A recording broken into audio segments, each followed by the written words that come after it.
Hello. For fun, I've appeared on TikTok and Facebook. Here are the do's and don'ts. Don't follow the fakes, and follow the real me at these 2 links. Hey, tell me a joke. Continuing the series on simplifying animals, we have simplifying MU. Manchester is a world-class football team. Thanks to their abundant financial resources, they possess many skilled players and an attractive attacking style of play, bringing home countless titles in recent years. That's Manchester City. As for MU, they're just the noisy neighbors with a massive fan base. Actually, they still lose to Real and Barca in terms of social media followers. Even though they're going through a dog's life right now, Manchester United in the past was a legendary titan. Founded in 1878 with the name Newton Heath L&YR Football Club, it was renamed Manchester United in 1902, and despite its long history, pretty much the oldest in the Premier League. But Manchester United constantly has to call teams founded after them Daddy. With such a rich history, MU has won 20 Premier League titles, 12 FA Cups, lifted the Champions League trophy 3 times, along with many other trophies big and small. MU became the most decorated club in England during its peak. They were like a hair salon, because they dyed all of Europe red, and possessed the hairdryer treatment named after Sir Alex, the club's greatest manager. He not only brought home 2 big years trophies, but also led them to 13 domestic league titles. Alex Ferguson also instilled in MU a beautiful style of play, which the previous generation often called the United Way. Alongside that, the term Fergie time was born because his team frequently scored goals when there were only a few minutes left on the clock. A classic example is the historic comeback against Bayern Munich in the Champions League final in 1999, despite being down 1-0 for the entire 90 minutes of play. In 3 minutes of stoppage time, Giggs with a shot, Sheringham!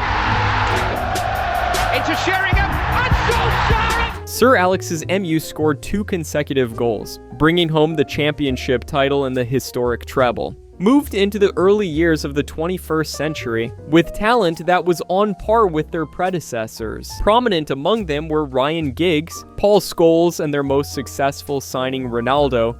With these star players, they continuously won many domestic titles, most notably the Champions League title in 2008. But all good things must come to an end. After winning the Premier League for the 20th time, Sir Alex parted ways with the club.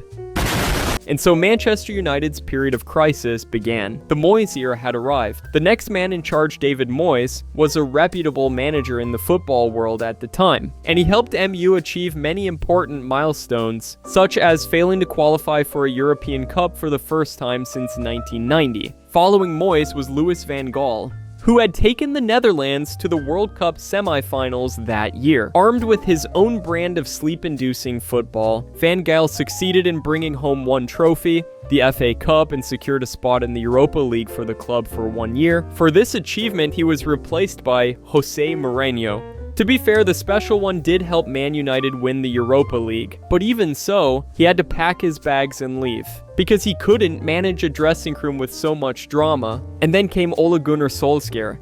People read it as Solskjaer, but it's supposed to be Solskjaer, a tactical mastermind, an expert in the field of letting the players just figure it out themselves. He helped Man United finish in a position just high enough to qualify for the Champions League, but because he was too busy watching clips of Fred on his iPad, he got sacked too. He made way for the Master of Masters.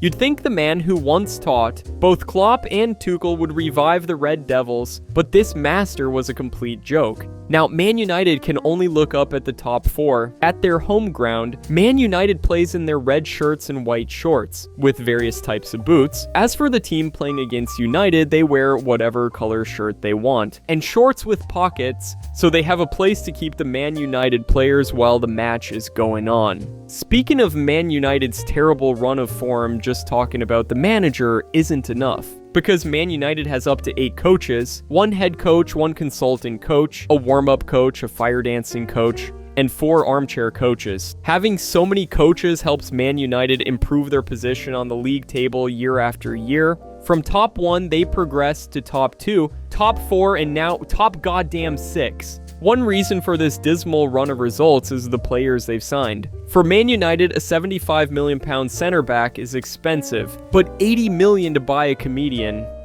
no problem at all.